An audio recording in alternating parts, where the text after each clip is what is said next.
Hello students, welcome to Gate Electronics Guruji classes. In this video, we are going to discuss the topic conjugate symmetric signals. Before starting the topic of conjugate symmetric signals, we need to revise some concepts that we have already learned in the previous classes to have a better understanding of the concept of conjugate symmetric signals. Suppose we have a complex number z which is 3 plus 4 times of iota. I is termed as iota, where iota is equal to root over of minus 1. Then 3 is called the real part of the complex number z, also denoted by Re of z, and 4 is called the imaginary part of the complex number z, also denoted by Im of z. Then the complex conjugate of the complex number z will be denoted by z bar or z with a star above, and this is obtained by changing the sign of imaginary part of z. In z, the sign of imaginary part of z is positive. So in z conjugate, the sign of imaginary part of z will be changed from positive to negative. So z bar will be 3 minus 4 iota. Observe, we have changed the sign of imaginary part of z from positive to negative. Alright? Okay. Now come to the point number 2. Two complex numbers are said to be equal to each other. That is, a complex number z1 will be equal to a complex number z2 if two conditions are simultaneously satisfied. The first condition is real part of z1 should be same as real part of z2. So real part of z1 should be same as real part of z2. And the condition number 2 is imaginary part of z1 should be same as the imaginary part of z2. These are the two conditions that have to be satisfied for two complex numbers to be equal to each other. Now come to the point number 3. How do we define a complex signal? See, the topic of complex signal is so vast that it's not possible for me to explain and discuss everything in this video. We will only discuss those points that we necessarily have to understand to have a better understanding of the concept of conjugate symmetric signal. A complex signal has two parts, a real part and an imaginary part. So suppose we have a complex signal which is denoted by xt. So this will have two parts, a real part, suppose denoted by at, and an imaginary part, suppose denoted by bt. So you observe that a complex signal has two parts, a real part which is denoted by at. So this is the real part of xt. And the imaginary part is bt, which is also denoted by Im of xt. I hope it is clear. And j is equal to root over of minus 1. You can ask that why am I using the notation j instead of I? The reason is that in electronics, the sign I is used to denote the current variable. That's why instead of using I, we use the notation j for square root of minus 1. These are the 3 points that we need to know before starting the topic of conjugate symmetric signals. I hope that the concept is clear up to this part. Alright? Okay. A signal xt will said to be a conjugate symmetric signal if it satisfies the relation xt is equal to x conjugate of minus t. Alright, now let's understand what the definition says. Suppose we have a parent signal or original signal denoted by xt. We first perform time reversal operation on the signal xt. So the signal we will obtain will be x of minus t, because we know that in time reversal operation the time variable t gets replaced by minus t. Now we will take the conjugate of x of minus t, that is the complex conjugate. So after we take the complex conjugate of x of minus t, the signal that we will obtain will be denoted by x conjugate of minus t.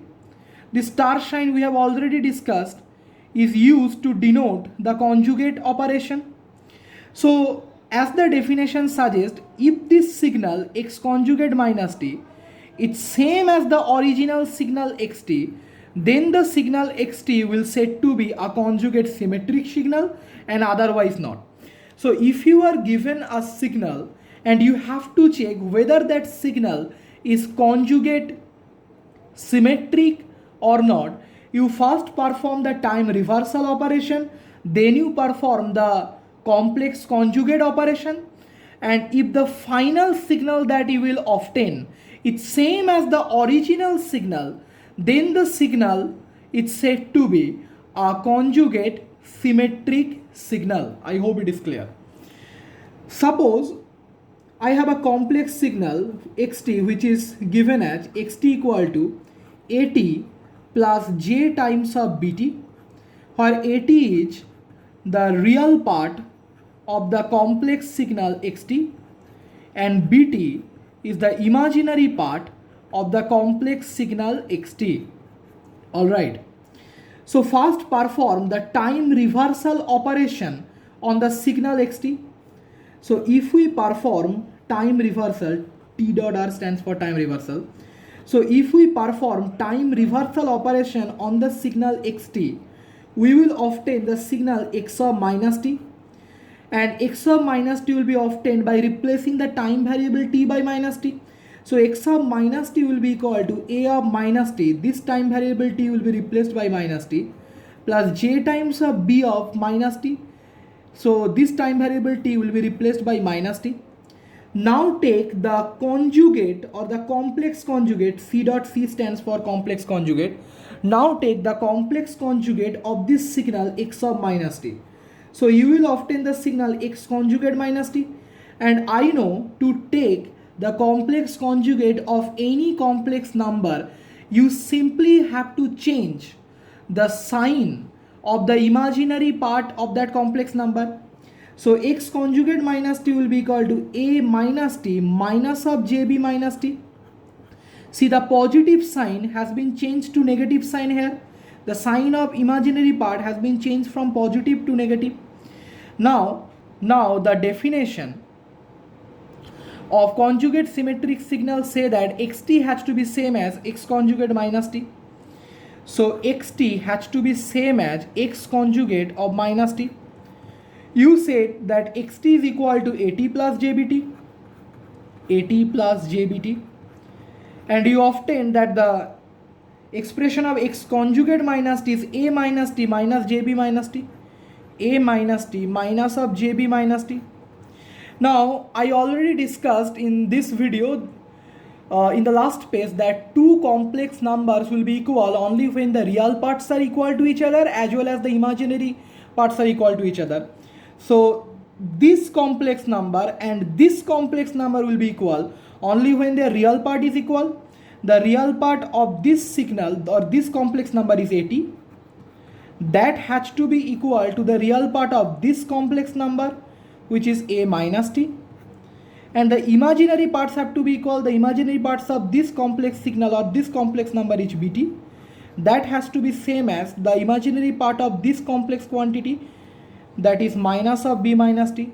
So these are the two conditions that have to be satisfied for a signal to be conjugate symmetric.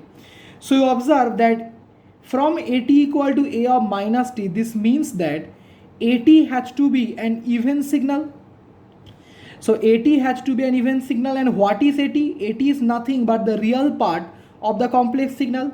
This means that the real part of the signal has to be even, and bt equal to minus of b minus t. This condition means that bt has to be an odd signal, and bt is nothing but the imaginary part of the complex signal xt. So bt has to be, that is the imaginary part of xt has to be an odd signal. I hope that the concept is clear up to this part. Let us quickly solve a problem.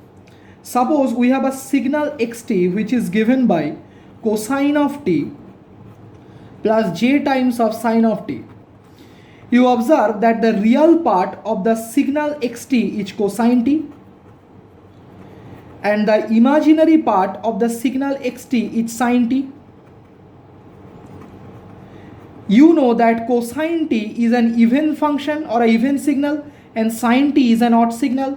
So real part of xt is even in nature and imaginary part of xt is odd in nature. And the criteria for a complex signal xt to be conjugate symmetric is that the real part has to be even and the imaginary part has to be odd. So both the conditions are being satisfied here. So clearly the signal xt equal to cosine t plus j sine t is a conjugate symmetric signal. I hope that the concept is clear. In the next video, we'll discuss the topic of conjugate anti-symmetric signals.